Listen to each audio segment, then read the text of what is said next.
Every once in a while, a new technology comes along that doesn't just change things, it changes everything. We're not talking about a small upgrade.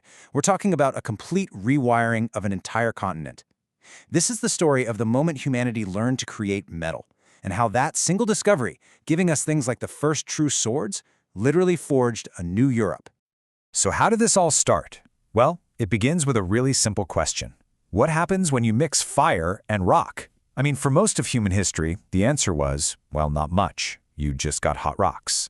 But then, somewhere around 5,000 years ago, some incredibly clever people figured out that if you used just the right kind of rocks and a fire that was hot enough, you could unlock something that felt like pure magic, something that was about to change the world. And that magical something? It was bronze. Now, the key thing to get here is that bronze isn't something you just dig out of the ground. No, it's an alloy, a man-made recipe. You take about 9 parts copper, you add 1 part tin, and boom! You get a metal that is way harder, way more durable than anything that came before. Suddenly, you could make sharp, resilient tools, and more importantly, weapons that you just couldn't make out of stone. This wasn't just a step up, it was a total game changer. All right, so here's how we're going to break it all down. First, we're going to go on the great bronze hunt to find the ingredients. Then, we'll meet the masters of metal who knew how to cook them up. After that, we'll see how their creations became objects of power and faith. And finally, we'll explore how all this led to a world of walls. Okay, let's kick things off with the hunt. Coming up with the idea for bronze is one thing, but actually making the stuff, well, that was a whole other challenge. A massive logistical nightmare, really. Because you couldn't just find these ingredients lying around your backyard. And here's the absolute heart of the problem. The two things you need, copper and tin, almost never show up in the same place. You've got major copper deposits in places like Cyprus, right? But the tin? You might have to go all the way to modern-day England to find that. So, to make even a single bronze axe or sword, you had to somehow connect these incredibly distant places. And just like that, you've sparked one of the world's first truly international trade networks. And if you want a picture of what that network looked like, just check this out. This is the cargo from a single shipwreck found off the coast of Turkey from around 1300 BCE. It's got the rock, copper, and tin, the main event, sure, but look what else is on there. Ivory and ebony all the way from Africa, amber from the Baltic. This wasn't just a couple of guys trading rocks. This was a sophisticated, complex global economy. And it was all being driven by the insane demand for this one revolutionary metal. So, they've gone to all this trouble to get the raw materials? Now what? How do you turn these ingots into, say, a sword? Well, that brings us to the masters of metal. And let me tell you, the skill this took was just incredible. To an outsider, it probably looked like straight-up alchemy. A key part of their magic was this incredible process called lost wax casting. I mean, just think about these steps. First, you have to sculpt a perfect model of what you want to make, but out of wax. Then, you cover that wax model completely in clay. Step 3, you heat the whole thing up so the wax melts and drains out, leaving a hollow, perfect impression inside the clay shell. Then you pour in the molten bronze. Once it's cool, and this is the crazy part, you have to smash the clay mold to get your bronze object out. That means the mold is a one-shot deal. Every single object was unique. The level of skill and precision required is just mind-blowing. And just to give you some perspective on how valuable these things were, listen to this.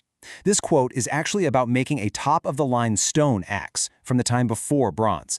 It took over 32 hours of work just to polish one. So if a fancy stone axe took that long, just imagine the total effort that went into a bronze sword. You've got the mining, the hundreds of miles of transport, the smelting, the incredibly skillful casting. We're talking about an enormous investment. These weren't everyday disposable items. They were treasures, pure and simple. Right, so because these things were so incredibly valuable and so hard to make, they became more than just tools. They turned into something else entirely. They became powerful symbols of status, of power, and even of faith. Okay, let's start with a number, about 500 grams. That's a little over a pound. What could that possibly be? Well, that's the weight of the solid gold in this one object, the Berlin gold hat. And this thing is just unbelievable. It's made from a single sheet of gold, hammered into this intricate shape. But it's not just a fancy hat to show off how rich you are. Nope. Archaeologists now think those patterns are actually a super complex solar and lunar calendar. So these precious metals weren't just about wealth. They were about knowledge, about power over the cosmos itself. And all this new wealth, it created a massive gap between the haves and the have-nots. The contrast is just stark. You look at an elite burial from this period in Denmark, and you find people in solid oak coffins, wrapped in fine wool. The bodies are so well preserved you can see they had styled hair and manicured males. That's the 1% of the Bronze Age right there. But for everyone else, a simple burial, few if any possessions, leaving almost no traits behind. Bronze didn't just create tools, it created social classes. And here's a perfect example of how they used bronze to tell their most important stories. Their stories about the gods and the universe. This is the famous sun chariot. It's this beautiful little sculpture of a horse pulling a disc. And check this out. One side of that disc is covered in bright gold. That's the sun shining during the day.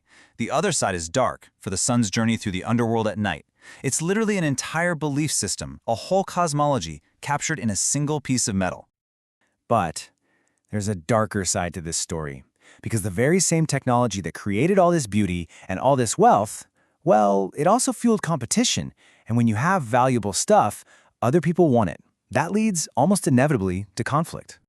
All across Europe, communities started pouring huge amounts of time and energy into building defenses. Take Sardinia, for instance. A whole new type of building pops up, the nuraghe. These things weren't palaces, they weren't temples, they were massive, fortified stone towers built for one reason and one reason only: to keep people out. They were giant, intimidating statements of power meant to control the land around them. So, how many of these forts did they build? A few? A couple hundred? No. Try thousands. Yeah, that's how many of these towers are still standing today. This tells you it wasn't just one paranoid chief getting nervous. This was a total shift in how society worked. Entire communities were now built around defense, living in what must have felt like a state of constant alert. And this wasn't just happening in Sardinia. It was everywhere. You see the massive, so-called Cyclopean walls in Greece. You see fortified hilltops all across Europe. The evidence is unavoidable.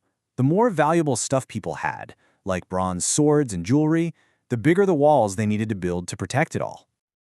So where does all this lead? This constant one-upmanship, this arms race? Well, look at the mighty Mycenaean civilization. Their collapse is a huge mystery, but as this quote suggests, maybe it wasn't some outside force that brought them down.